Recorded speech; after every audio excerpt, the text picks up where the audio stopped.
Said fam, right, okay, let's talk about Grand Theft Auto 6. Let's talk about the delays. Let's talk about the theories I have about what is actually going on. Now, I don't normally like to delve into Grand Theft Auto 6 speculation because generally there's like nothing really to talk about. But I think on this occasion there is.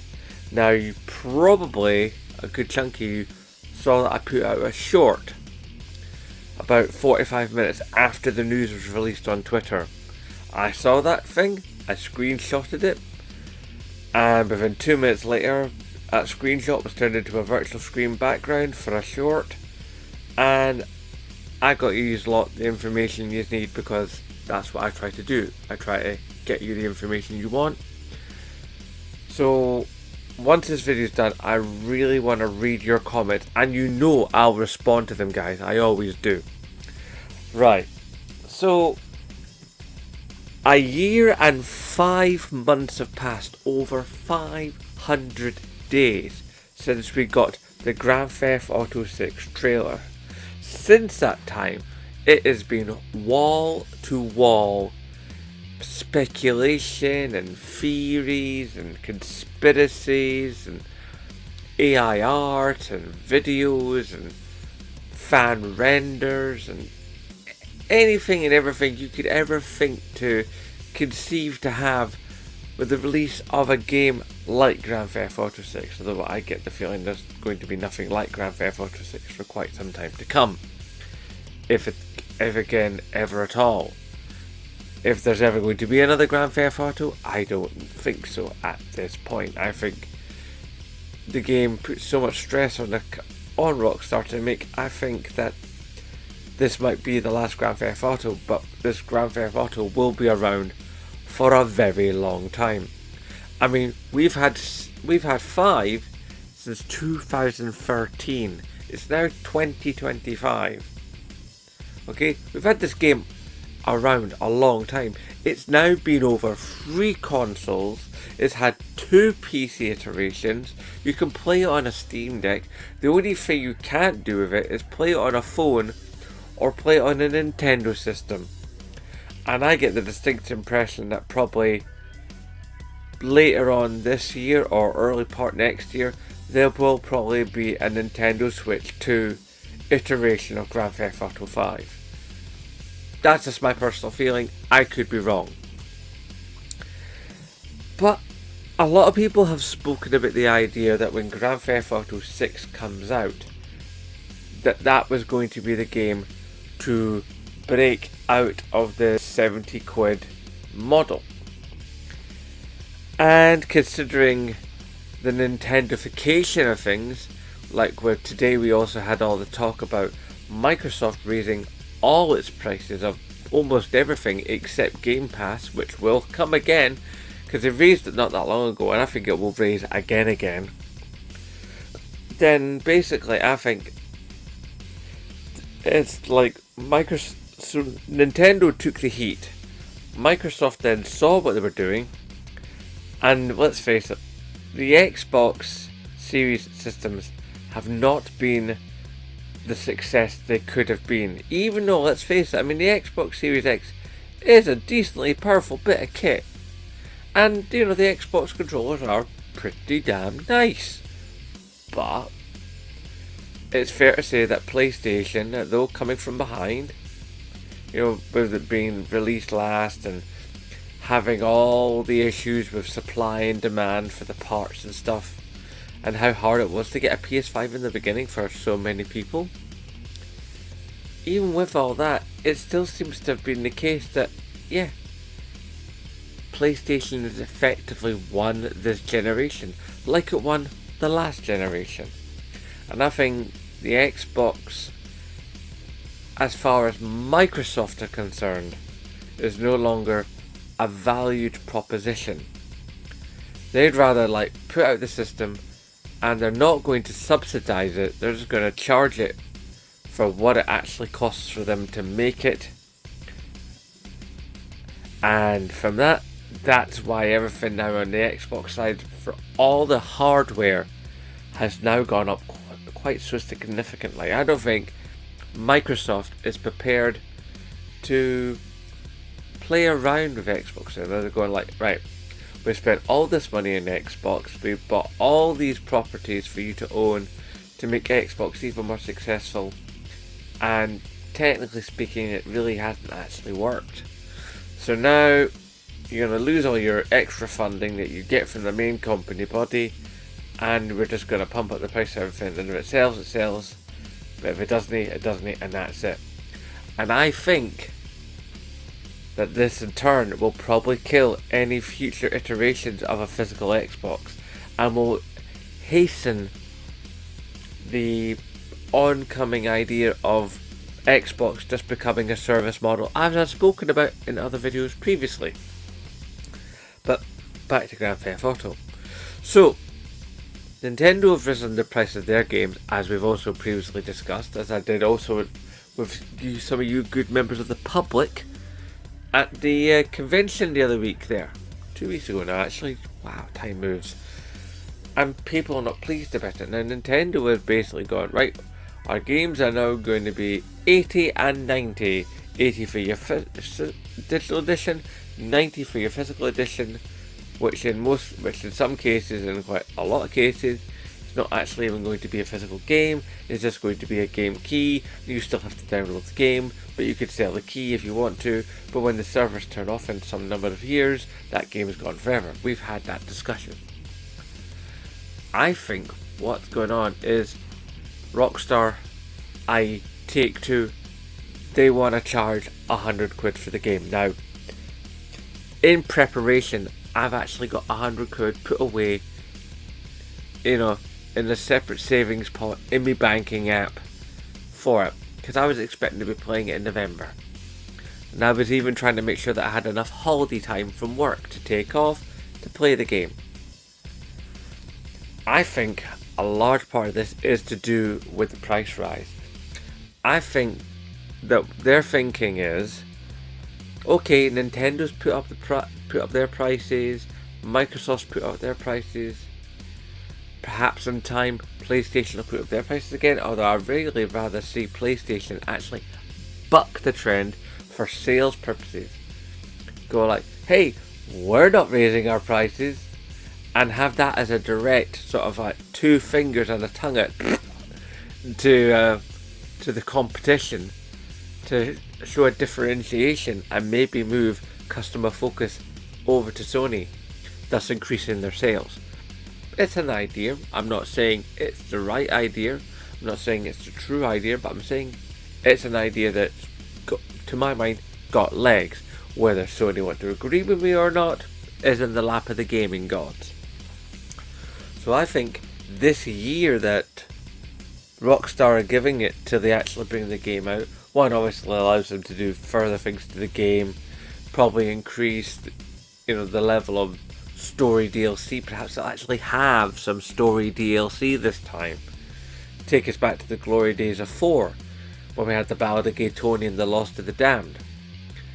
I'd like to think it'd be nice if Grand Theft Auto 6 came out with a roadmap of improvements, not just to the single player, but to the multiplayer. Because it has been spoken about that the idea that like the Grand Theft Auto 6 map would change and expand over time, which all sounds lovely, but without some sort of roadmap to understand that, it all sounds a bit airy fairy pie in the sky. Is this really going to happen kind of stuff? So if they're able to like take that extra year to actually build out a roadmap of things we can go, okay, I can hang my gamer hat on this and understand what it is I'm buying and what it is I'm going to be eventually getting, that will be worth paying 100 quid. And in that year of other things being just as expensive and people having come to terms with it and lived in that position for a year, that I think when Grand Theft Auto does come out and it is 100 quid, it won't be perceived to be as painful, because we'll have become so used to, allegedly, paying that kind of money.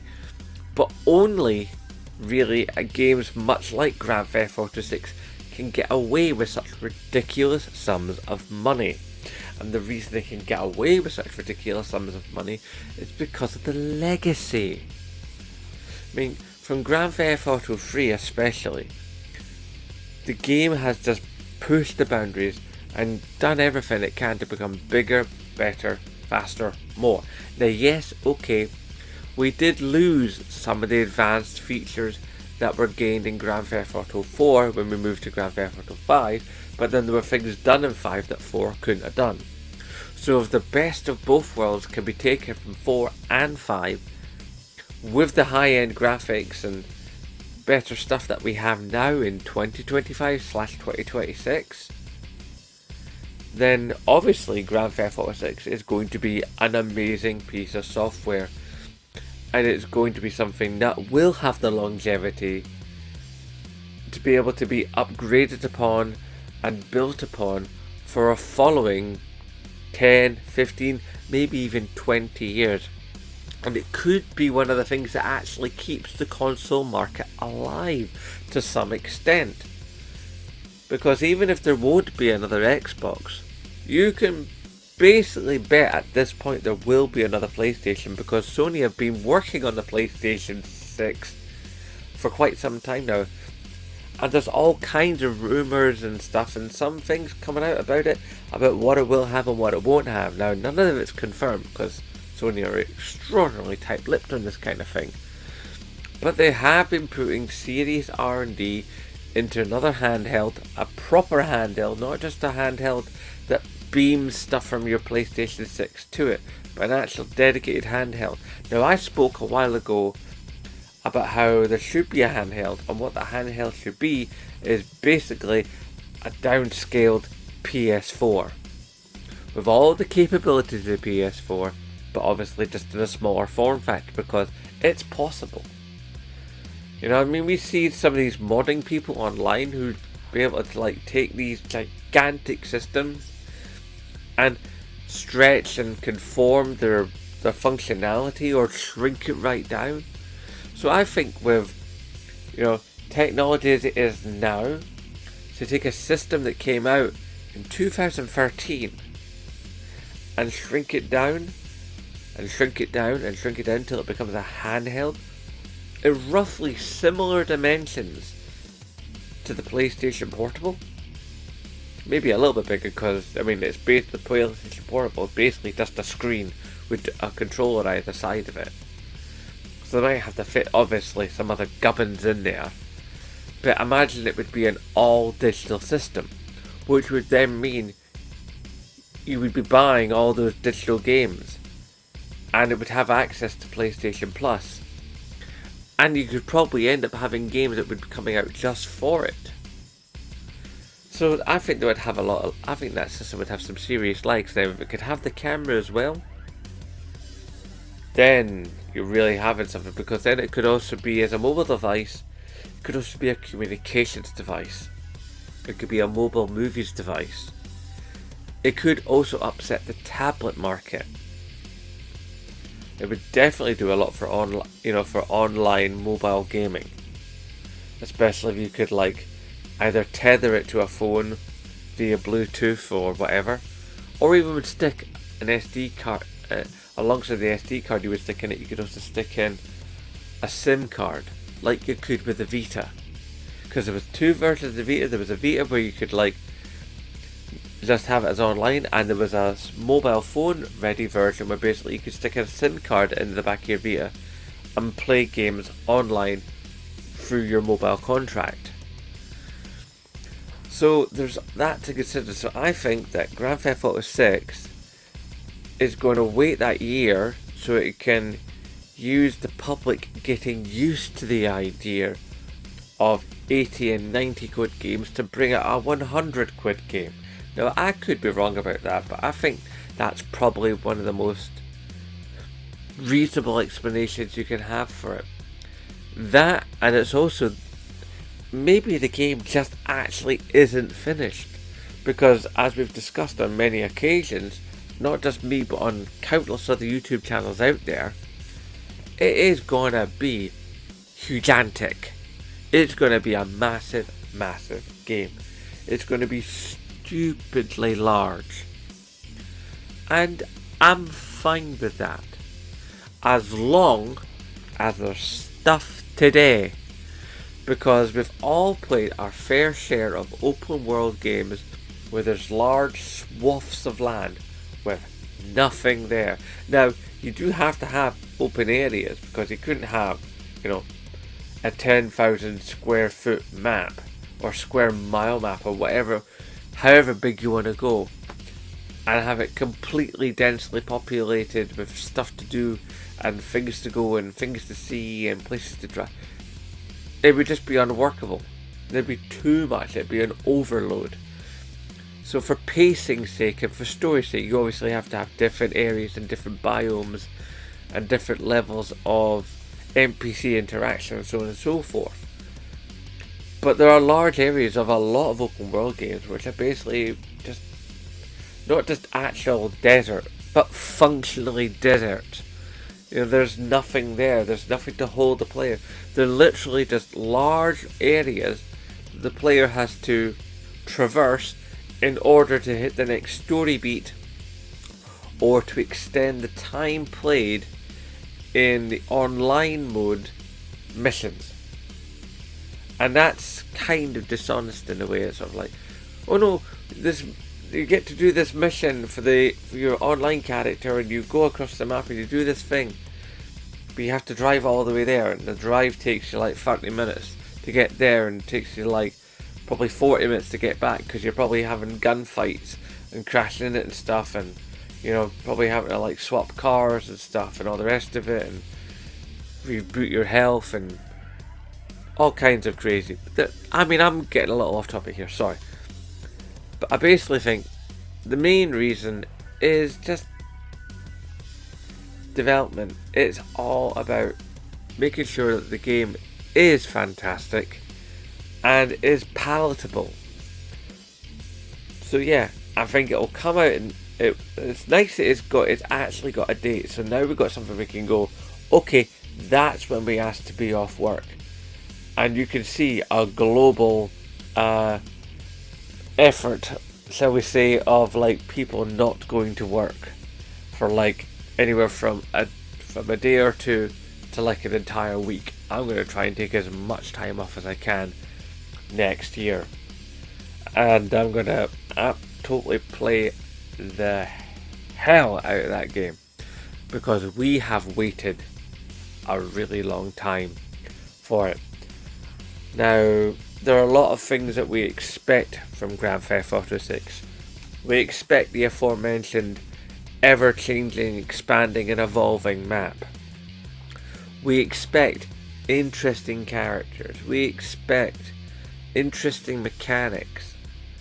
We want to have the best of both worlds with the mechanics and driving and world building and interiors and all the rest of it that we had from 4 and what we got from 5, bring it all into 6 and make this uber project, which is part of the reason why I think it's going to part of the reason why it's going to cost 100 is because they're going to take this even more time to cram even more into it. Now we've heard these kinds of promises before about these gigantic games and their gigantic promises with their gigantic worlds. But this 50-year-old gamer has seen things come and go, and I've experienced trends left and right. And even though today felt like a kick in the love spuds, I gotta say, even with that, on reflection throughout the day and talking to some fellow gamers at work, this year delay may not be the worst thing. It feels rubbish, yes, but if it ends up making the game better than what we would have got if the game was rushed to market in the next couple of months to maybe 4 months, maybe the game just actually isn't ready, or maybe they thought it was ready and then they did something within their playtesting group as they were getting close to it and they went, oh wait a minute, So that is a good possibility. But yeah, it does stink that it's going to take so long.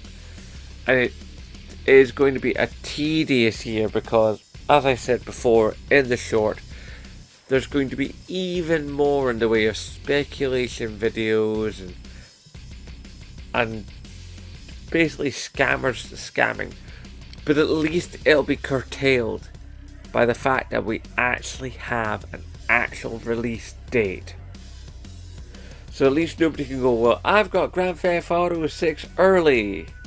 They don't, because it's not out yet. So we've got some things that are actually positive from today's announcement. Not a lot, but there are some.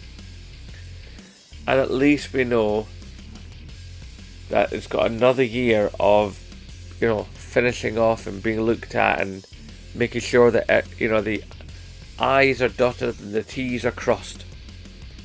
So let's just hope that when it comes out, that maybe it won't be 100 quid. Maybe it'll actually just level out at 80 or 90. And if it has to be 100 quid, then hopefully they give us an idea as to why it costs 100 quid. Let us know the reasoning. Let us understand why this game costs so much.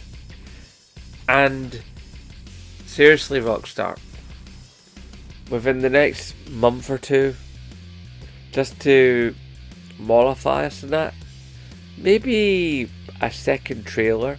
It doesn't have to be big, but just enough to actually give us an idea about the world. And maybe show us a bit about Jason. We've seen Lucia mostly in the first trailer. Show us a bit more of Jason. Give us an understanding of the characters and all the rest of it that's going on. Give us, a taste of what's to come. Because we've watched that trailer how many times? It's been broken down and dissected and turned into all kinds of other videos. So give us just a little something new to look at. Something new to discuss.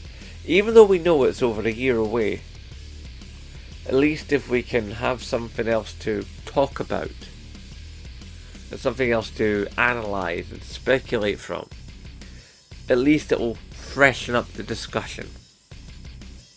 And obviously, I'd love to read your discussion down below, guys. And as always, hashtag support Scottish YouTubers. Aye, nae bother.